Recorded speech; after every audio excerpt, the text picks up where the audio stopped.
No more shenanigans, no more tomfoolery, no more ballyhoo.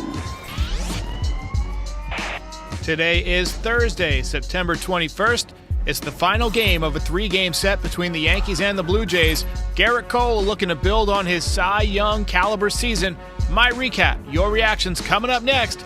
This is NYY Recaps. Welcome to Yankee Stadium. Just when they thought I was out, they pull me back in.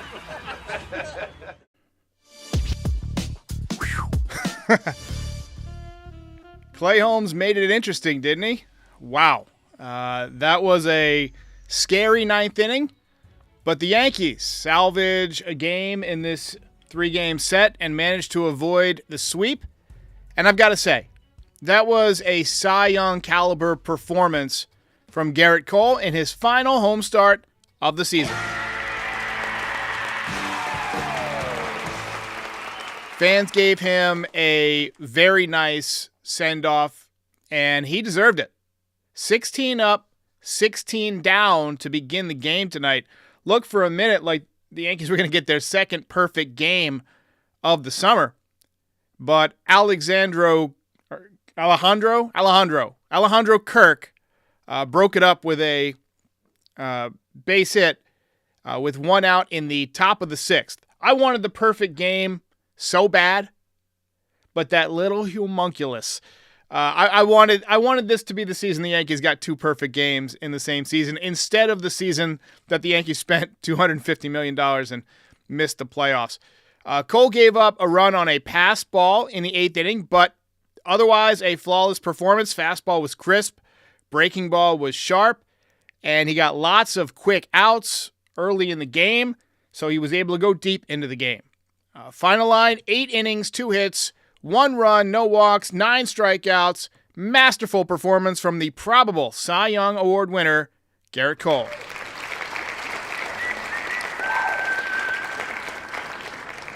Honestly, if he wanted to, he could take off the rest of the season and probably win the Cy Young Award.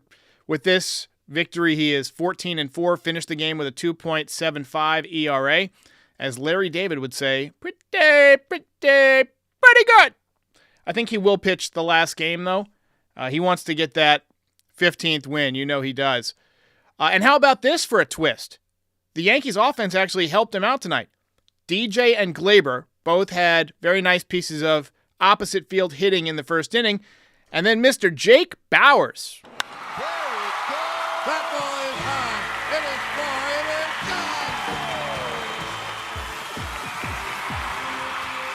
3-run jack, second deck, 12th of the season. I honestly forgot he was on the team. I'm not going to kid you. I forgot he was on the team. 2 nights in a row with a lefty Yankee hitting one into the second deck. Feels like it's been a long time since that happened. Back since the, Curtis Granderson days or the Robinson Cano days. Yankees just haven't had a lot of those second deck shots from lefties, which are so fun to watch. Yankee Stadium, say what you want about it, but it frames home runs beautifully.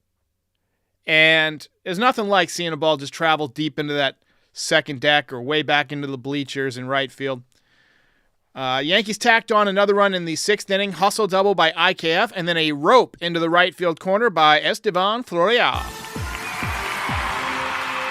All right. Now, they say don't believe what you see in March or what you see in September, but so far, I'm seeing better at-bats from Florial than the last few times he's been with the Yankees. The at-bats have at least been competitive this time around. Now, look, he's only hitting 200, but he's got some hits. He's got some big hits. And his swing looks better to me. It looks more fluid, less holes. Very small sample size this month between the two players, but I think, given Florial's defensive ability and his ability to run, if you're talking about a 4th outfielder next year, if it comes down to Pereira or Florial, right now I think Florial might have the edge. Even though Pereira's a better prospect, he's done nothing against breaking balls. To me, he's kind of where Florial was last year when we called him up and he just could do nothing with changeups. Now, maybe that's still the case and it's just too small of a sample size, but Right now, Pereira is doing nothing with sliders or curveballs. Only problem is they don't have that level of breaking pitch in the minor league, so it's hard to practice against it. So, be interesting to see how that shakes itself out. But I think right now, Florial has, been pretty impressive. And look, he can run. He can run with the best of them. Excellent defense. I could see him playing his way into a fourth outfielder spot next year if he has a good September. Yankees made it 5-0 on a double by Aaron Judge in the 7th inning.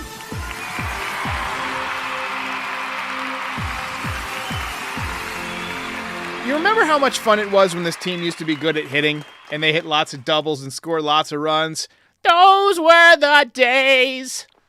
All right, Clay Holmes, high wire act yet again. Made it close in the 9th inning, and Gleyber Torres made another lazy dog shit throw to cost the Yankees a run with 2 outs in the 9th inning. Oh, shit.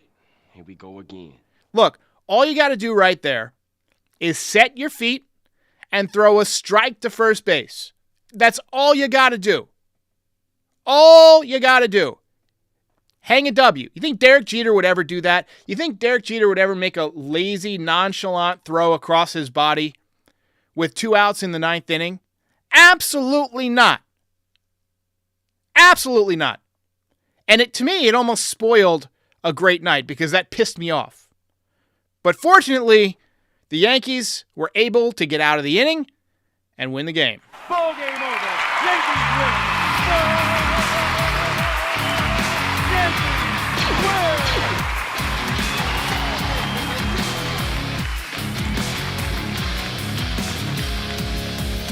You're a winner. Look, I got to say, I've been on the fence about Gleyber Torres because he's a good hitter. He's hitting .270 with 25 home runs. But he's not an infielder, man. Maybe you move him to left field. There's been some talk about moving him to left field. I could see that being a possibility. There was a time when the shifts were a major thing where he was moving into left field anyway. And he was playing, I remember there was a fly ball caught right in front of the 318 sign one time, and it was Gleyber Torres. And I was like, what the hell just happened? And I realized they were playing the 4 outfielder rotation. But look, he can't be your second baseman. I'm sorry. He's just not a good enough defender. And he's too lazy out there. And that's not the word I like to use, but there was no excuse for that. However, on a better note, outstanding performance by Garrett Cole. And there's really no contest tonight. Belt winner is the ace. Let's go. Belt winner.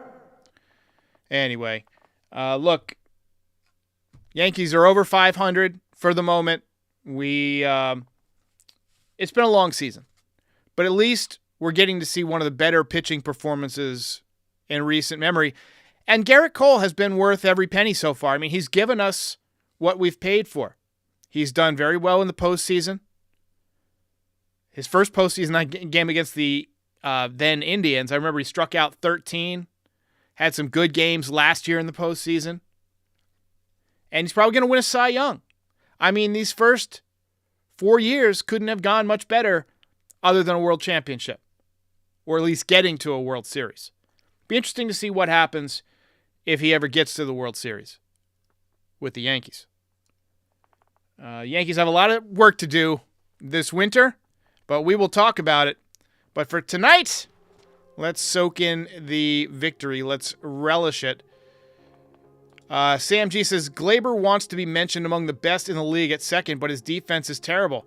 I mean, I want to be mentioned among the best-looking people on planet Earth, but I'm not an idiot. Gleyber Torres has got to get realistic. Gleyber Torres is not one of the best second basemen in the league. He's one of the worst. Come on, best second baseman in the league. Get out of here with that. Alex Valario says Gleyber should play first base. I think he has played a little bit of first base at times. Maybe not. I might be thinking about that wrong, but I wouldn't be against that. I mean, he is athletic enough. I mean, he's got good hands. Just, it's the laziness of the throws.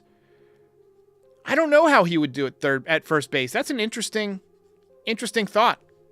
Now, you have Anthony Rizzo over there, but who knows what's going to go on with him with that concussion. We've seen guys have concussions and never be the same. Ever. So, anyway. NYY Recaps is sponsored by Game Time, the fastest growing ticket app in the world. Download the Game Time app to your phone or other smart device, or visit gametime.co on your computer to get last-minute tickets to all your favorite types of events. You can come to Yankee Stadium tomorrow and meet me. I will be there with my buddy Justin. Frankie Baseball's going to be there. I think Pete's going to be there. Pat's going to be there. And then I'm supposed to be at the game on Saturday too, but it looks like it's going to rain, which sucks because I spent about $500 on suite tickets for my buddies and for my brother who's coming that day. But anyway, use the code NYY Recaps for $20 off your first purchase. Game Time, lowest price on last-minute tickets, guaranteed. Let's take a look at the box score. LeMahieu, 1 for 2 tonight, had a nice inside-out piece of hitting. Typical LeMahieu swing, vintage LeMahieu hit. 2 for 4 from Judge tonight, hitting .259. You know he wants to have a hot couple of weeks and get at least up to like .270. He's not a .259 hitter. Torres, 1 for 4 tonight. Bowers, 1 for 4 with the 3-run home run, hitting .199. Stanton got the day off, by the way, thank God. Volpe, 1 for 4, a couple of strikeouts, hitting .209. Volpe, I was hoping he would have a hot September and get up to, 220, 230, get out of the, the low 200. Right now, 209 looks horrible. And there's no way to consider his, batting average even in any kind of positive light this year. But 20 home runs, 20-plus stolen bases, good defense. You got to hope he has a hell of a year next year. IKF, 2 hits tonight. Florial, 1 for 3 with the RBI and a walk. Had a very good at-bat to draw the walk.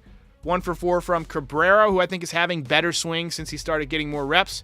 And Ben Rortvedt, 0 for 3. Man, that guy cannot hit at all, hitting .109. If you're going to carry a left-handed catcher next year, I think it's got to be Austin Wells. Be interesting to see what shakes out in terms of the catching situation. The Yankees have some very good prospects. They've got Ben Rice. They've got Augustin Ramirez.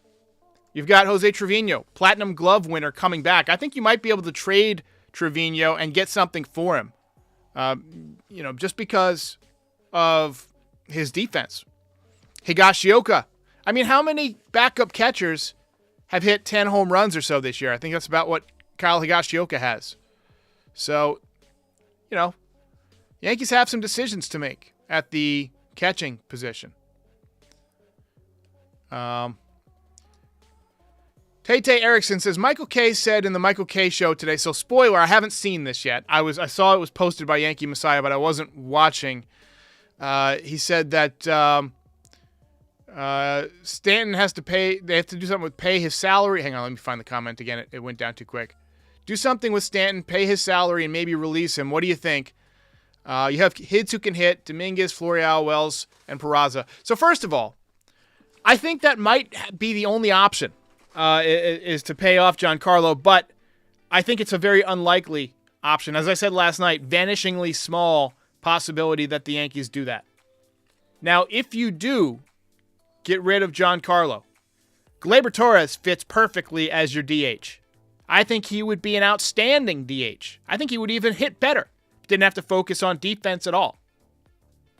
Now, Giancarlo, he makes so much money, and he's got such a resume that he's going to take this personally.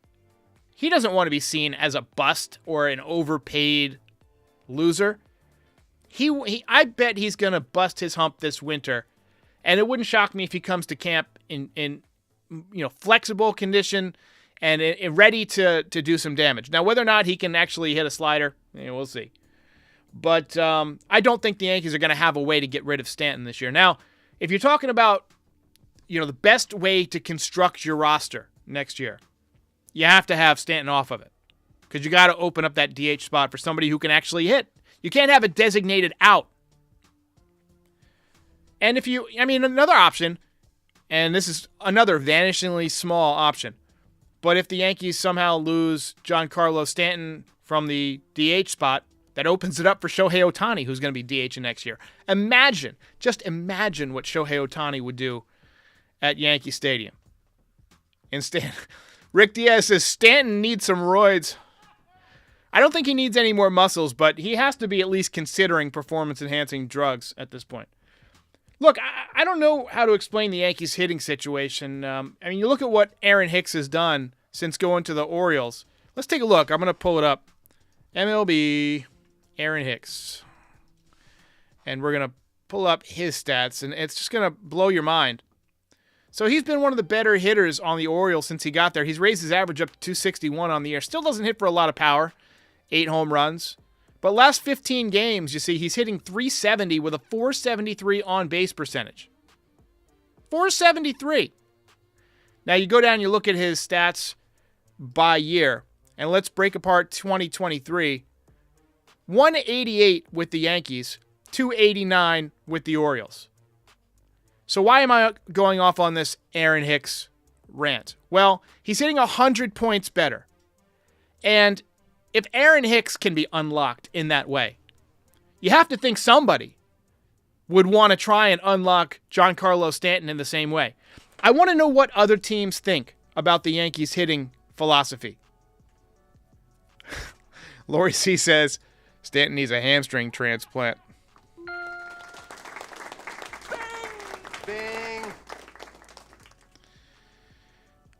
Joshua Torres says, Kay talked about the Danny Tartable trade for Ruben Sierra. I mean, that was a little different. So, a lot less money on the table back then. I mean, you're talking about a few $1 million difference. Tartable was really a grumpy clubhouse guy. He was a right-handed hitter. He had very soft stats with the Yankees. If you look at his numbers, they're not bad, but a lot of his home runs and stuff were, late in the game, up 8-1 or down 10-2, he would hit a home run. Good arm. And then I think it was the 95 trade deadline, the Yankees made a couple of moves. They got, obviously, David Cone for, I believe it was Marty Jansen and some others, nobody who really turned out, but David Cone was good, obviously. And they got Ruben Sierra for Danny Tartable. And then the following year, they traded Ruben Sierra again to the Tigers for Cecil Fielder. So they essentially turned Danny Tartable into Cecil Fielder. And Cecil helped him win a World Series. Back when the Yankees used to make good trades. Jonas P. says, honestly, I'm happy for Hicks. I am too. I mean, look, I want guys to succeed. Baseball is better when guys are hitting. I don't want a bunch of 150 batting averages. And the man was a defeated athlete. He was on the brink of retiring, it looked like. I mean, he was just beaten. And he looked like Mike Tyson after he lost to that fat white dude late in his career. Just sitting on a stool like, this happened. That's what Aaron Hicks looked like. And now that he's with the Orioles and they've got momentum and energy, he's unlocked something. And I want to know what it is. So, Lou Rom says not only to look into their hitting problems, but also looking into their high number of injuries. 100%. Yeah, Miguel says Stanton runs in slow motion. It's beyond slow motion. It's hard to watch a professional athlete that moves that slowly. And Giovanni Ortiz phrases it nicely. He says, Hicks is just the smoking gun when it comes to how bad our coaching is. Izzy U says, thoughts on Stephen A. Smith's first pitch? I thought it was bad. Game over, man. Game over. Ladies and gentlemen, no podcast tomorrow, Saturday, or Sunday. I will be at Yankee Stadium the next 2 days. Stop by and say hello. I'll be sitting in the upper deck behind home plate tomorrow. You gotta go. I'm not sure what... I don't have my phone here. I'm not sure what section. But then I'll be in the Audi suite with the NYY Underground Day on Saturday. So say hi, and we'll chat, talk baseball, and I'll probably put some of you on camera if you come up and talk. We're gonna do a little vlog. Got the microphone with me, and got a guy coming to shoot some video. So gonna be a fun couple of days. Let's hope we don't get rained out. Ladies and gentlemen, congratulations to Garrett Cole. Fine season. And I will see you next time. Ball game over.